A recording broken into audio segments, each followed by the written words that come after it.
of minors violating our sovereignty, either alone or with parents in tow. The U.S. military may soon house up to 20,000 immigrant children.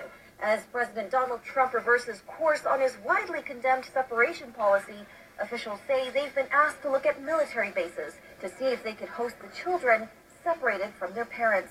That's according to the Pentagon on Thursday. It said that no decision has been made yet, and it's unclear how many children who are already detained might be sent to the bases.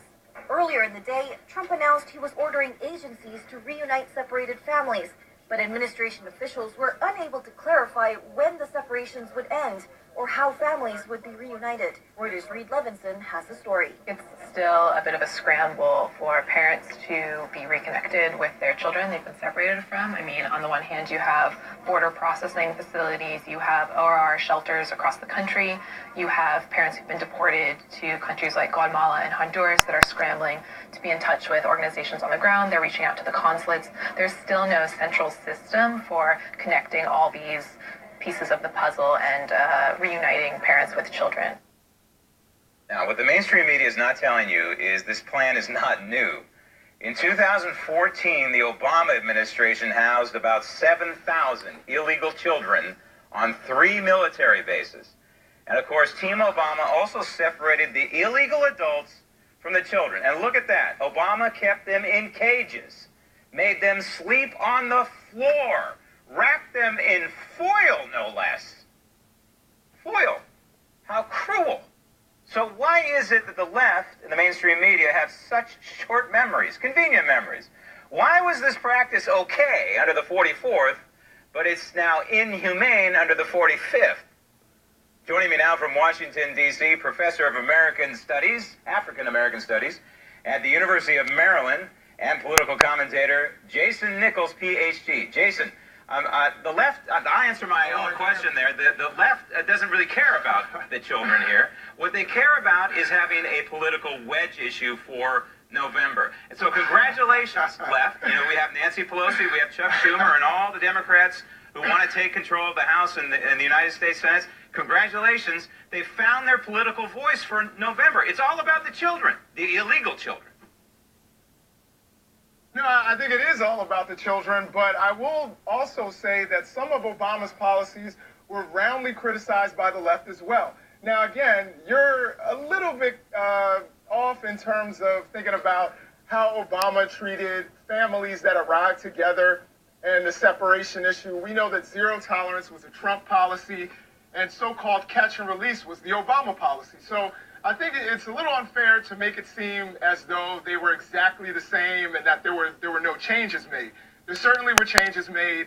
The Trump policy was a little more callous, but I will agree with you that there were problems with Obama's policies, and this is why we need comprehensive immigration reform. Well, I think the difference, Jason, is that one president, that would be the 44th, was just going through the motions for the catch and release, and the other president is actually trying to do his job, and that's deport people. But when you look at this executive order that was signed... Hold on, Graham. Graham, may I interrupt you really quickly? Obama deported more people than any prior president. So, I mean, let's not say that he wasn't deporting people. I don't know what crackerjack you got that from, but... Hey, look it up. Look it up. It's fact. Well, Obama allowed more people into this country than any other president in the United States who shouldn't have been here. They were all illegal. How about that? I don't have any empirical facts on that, but I think it's probably accurate as well. But let's talk about facts here. This executive order seems to me like it's a setup on the part of the Democrats, and I don't think President Trump should have done this. And by setup, I mean, what's going to happen here is this thing's going to be challenged in court. They've already said that they're going to challenge the thing in court because there's prior rulings that kids can't be held for more than 20 days, right? So the president kind of walked into this thing. It's going to end up in court because the master plan for the Democrats is a giant catch and release. They know that most of these people do not qualify for asylum in the end. They also know that most of these people will not end up showing up for a court date if they are caught and released. And so what this is a giant prelude for DACA 2.0. Once these people get infused in our society years and years later, Democrat Party's going to say, hey, we need to do it all over again. Well, I'll tell you this. Number one, as an educator myself, I think DACA was an incredible program. It allowed for a lot of kids who are actually Americans. I have a good friend who's been in this country since they were 3 years old, and you can't say that they are any less American than you or me. So I actually don't have a problem with DACA. I think it was actually a really good policy that kept American kids in America. But what I will say is that I think where we can find common ground here is that I will agree that Congress needs to act. And the people who are in control of Congress are Republicans. So I think we need to act, do something sensible about immigration. That's what needs to happen. But if these folks were actual refugees, the ones who are violating our border, who are coming in here illegal and then claiming asylum, the folks from Guatemala, you can't claim asylum if you're a Mexican. You can't do that. But you can if you're from Guatemala. So, no, wait. Okay. So if you're leaving Guatemala because of persecution or whatever, as soon as you set foot into Mexico, shouldn't you be claiming asylum then? Well, in certain parts of Mexico, we know that they're still not safe, particularly when you're running from dangerous gangs. So one of the things that the Trump administration has told America is that MS-13, Mara Salvatrucha, is a very dangerous, violent gang. These people are, as he called them, animals.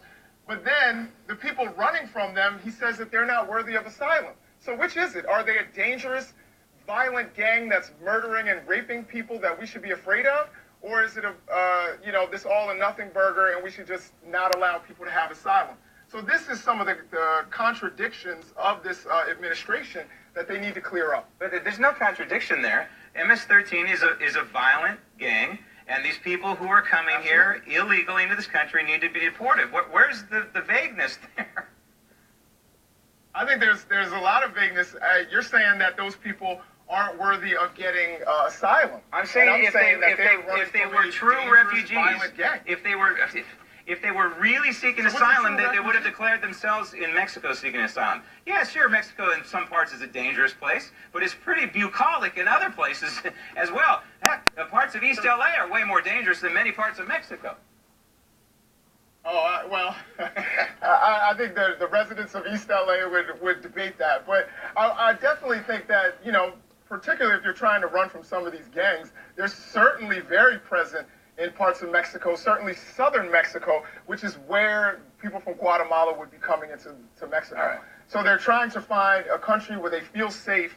And America, of course, we know we accept the poor, the tired, the huddled masses. So we should at least accept people who are refugees who are afraid for their lives. Well, I think that the children are in better hands here, separated from their parents, than they were being dragged 1,000 or so miles from one border to another. They're being treated way better than the child abuse that their own parents inflicted upon them. But in the end, both the child and the parent, they need to follow our law, and our law says they need to be deported because they didn't enter the United States the correct way. Jason, thank you. Coming up next, the immigration reform that Congress should be pursuing as the Daily Ledger continues.